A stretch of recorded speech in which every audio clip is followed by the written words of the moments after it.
இரும்பிடர் தலையரே, பொய் உரைக்க வேண்டாம்.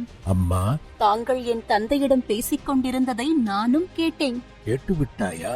ஆம், எதனை? தாங்கள் பேசிய அனைத்தையும் தான்.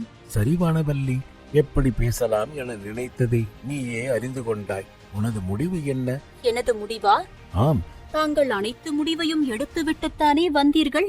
பிறகு என்னிடம் எதற்கு சம்மதத்தை எதிர்பார்க்கிறீர்? இரும்பிடர் தலையர் எதையும் பேச இயலாமல் அமைதியாகவே அமர்ந்திருந்தார். இரும்பிடர் தலையரே, தங்களை சில கேள்விகள் நான் கேட்க வேண்டும். கேட்கலாமா? கேள்மகளே. தங்கள் விருப்பப்படி நான் இருங்கோவில் மகனை மணந்து கொள்கிறேன் என வைத்துக் கொள்ளுங்கள். அதன் பிறகு என்ன நடக்கும்? வானவல்லியின் மனமாற்றத்தைக் கண்ட இரும்பிடர் தலையர் உற்சாகமடைந்தார். பெரும் ஆர்வத்துடன், நீ உறைந்தையின் இளவரசியாகுவாய் என்றார். அதன் பிறகு? இருங்கோவேலுக்கு பிறகு முடிசூடும் யுவராஜனுக்கு நீ பட்டத்தரசியாக அவன் அருகில் அமர்வாய். அதன் பிறகு? உனது திருவயிற்றில் உதிக்கும் குழந்தைகள் நாடாழ்வார்கள். அதன் பிறகு? இக்கேள்விக்கு இரும்பிடர் தலையர் பதில் கூற முடியாமல் திணறினார். அதன் பிறகு என்ன நடக்கும் என நான் கூறுகிறேன் இரும்பிடர் தலையரே. எனக்கு குழந்தைகள் பிறக்க ஆகும் 2 வருடத்தில் புகாரில் அமர்ந்திருக்கும் கரிகாலர் தனது படைகளை வலிமையாக்கி உரந்தை மீது போர் தொடுப்பார். போரின் இறுதியில் யார் யாரெல்லாம் கரிகாலரை எதிர்த்தார்களோ அவர்கள் எல்லாம் அழிக்கப்பட்டிருப்பார்கள். நான் கைம்பெண்ணாக நிற்பேன் என கோபத்துடன் கூறிய வானவல்லியின் சொற்களை கேட்டு திகைத்து போனார் இரும்பிடர் தலையர்.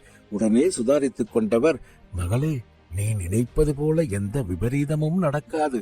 போரில் தோற்றாலும் கரிகாலர் இருங்கோவின் மகனுக்கு மலை நாட்டை வழங்கி ஆட்சி செலுத்த பணிப்பார். ஒரு நாளும் உன்னை கைம்பெண்ணாக காணும் காலம் நேராது என்றார். அவர் கூறியதை கேட்ட வானவல்லி, பிடர்த்தலையரே, நீங்கள் யாரை மணந்து கொள்ள சொல்கிறீர்கள் என தெரியுமா?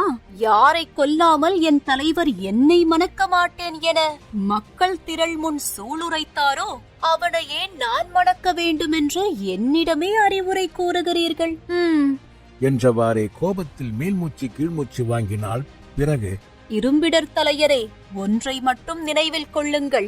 என் தலைவரை அணைத்த எனது மார்புகளை இன்னொருவன் அணைக்க நேர்ந்தால் எனது மார்புகளை அறுத்துக்கொண்டு மரணிப்பேனே தவிர இன்னொரு ஆடவரை நான் மணப்பேன் என்று கனவிலும் எண்ணாதீர்கள் என கூற இரும்பிடர் தலையரின் கால்கள் அச்சத்தில் சற்று நடுங்கவே செய்தன. மன்னிப்பு கேட்டு விடலாம் என எண்ணி வாயை திறந்தார். அதற்குள் முந்திக் கொண்ட வானவல்லி, நீங்கள் இங்கிருந்து புறப்படலாம் என எழுந்து வாசலை நோக்கி கையை காட்ட தனது சுயநலத்தையும் தவறையும் எண்ணியவர் வேட்கி நாணம் கொண்டு தலையை தொங்க போட்டபடியே அங்கிருந்து வெளியேறினார்.